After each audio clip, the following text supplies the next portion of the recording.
Do you have a JVC that looks like this on the screen? Well, this video's for you. I'm gonna show you how to fix this. And yeah, this is a really bad example. It almost looks like someone swiped their finger all over this. But I guarantee you that this is just the anti-glare film that's on here.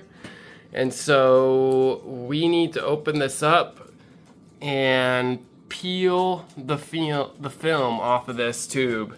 So I'm gonna open it up and hopefully it's not too hard. There's a few screws on each side, and then there's arrows on the back that point at which screws to undo. So let's do that. Well, we got the back off, and I'm not exactly sure the best next step I'm gonna make, but I'm thinking pull this to get this bracket out of the way, and then I'll probably try to get this bracket out of the way, and then that'll allow me to get to the 4 corner bolts which hold the tube on against this. So I'll try that. So there's one here and here, as well as here and here, that we're gonna have to remove. The monitor's on its side. That's what'll get this piece off, so let's do that.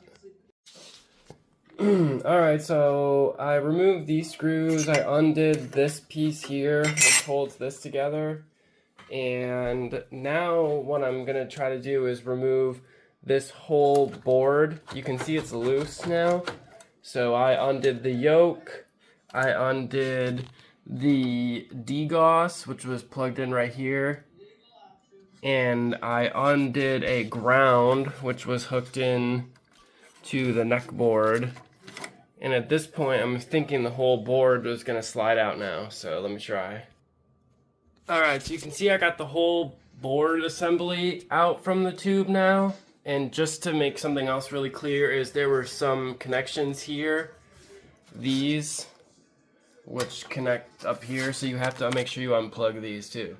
But now that we are in here, hopefully I can gain access, I should be able to the tube bolts and release the tube so that we can get to the anti-glare film. So now I'm gonna try to get at this bolt down here, and we should be good. Alright, so here we are. I think the tube is loose. I undid the 4 corner bolts, like in the 4 corners, and it wasn't coming loose, but I'm trying to hold the camera here. But these pieces were crammed in to the corners, and you had to make sure these pieces came out. The one on this side, the one here, and the one on the other side. And once I pulled those out, now it feels like the tube is loose, so I'm gonna try pulling the tube out now. Now I have the tube just sitting on my lap really precariously, but you can see right here at the tip of my thumb, you see that line? That's where the anti-glare film is, and I can grab it with my finger, so I'm just gonna try to peel it. Here we go. So you can see I'm just grabbing it and pulling, getting it off. Hell yeah. Oh yeah, you see that metal foil right there? I had to peel that up a little bit.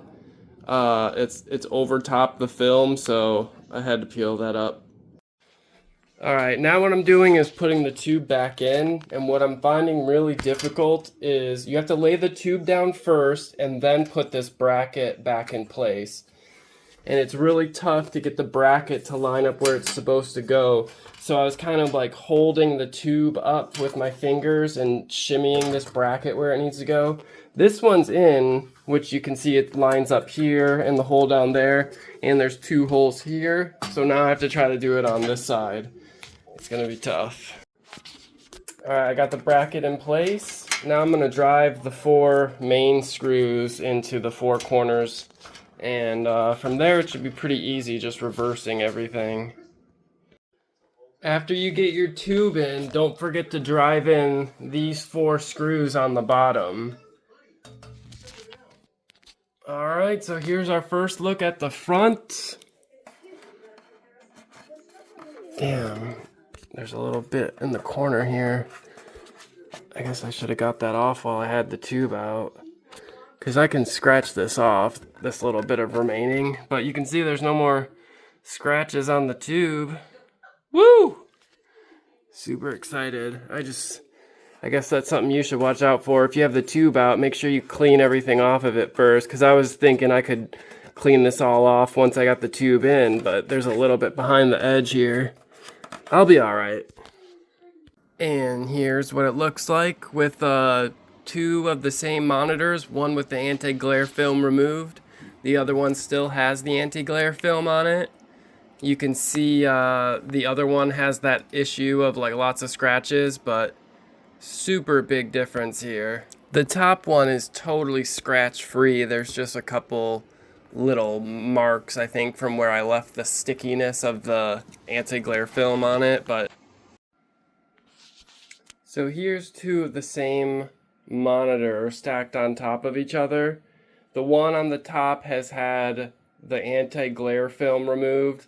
The one on the bottom hasn't. Both of them have the contrast all the way up, so I'm assuming they're the same brightness, but the one has the anti-glare film, which is reducing the brightness some, but it's supposed to be giving it better blacks. So, I don't know, I just thought it would be a neat thing to compare the two. So, here's with the light on.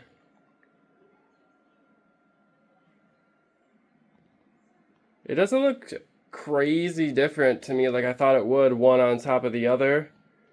But, I mean, obviously the one without the anti-glare film is brighter, and the colors do pop a little bit more. Let me try turning the light off. Alright, here's with the light off. Both of them. I'll get a little up close so you can see. These tubes are crazy sharp. Like I said, this is contrast all the way up too. So this is super bright. I'm guessing 200 nits or something. Like, it's absurdly bright. This is me turning the contrast down some. Turning it back up. Down. But yeah, these DT-V models from JVC are just crazy. Plus they support up to 1080i. Here's the one on the bottom that still has the anti-glare film, and you can see this one still has the issues with like the scratches and whatnot. These anti-glare films just pick up a lot of scratches. It's nice that they protect the glass, but after a while you don't want to be looking at all this mess, so it's nice to be able to peel it off.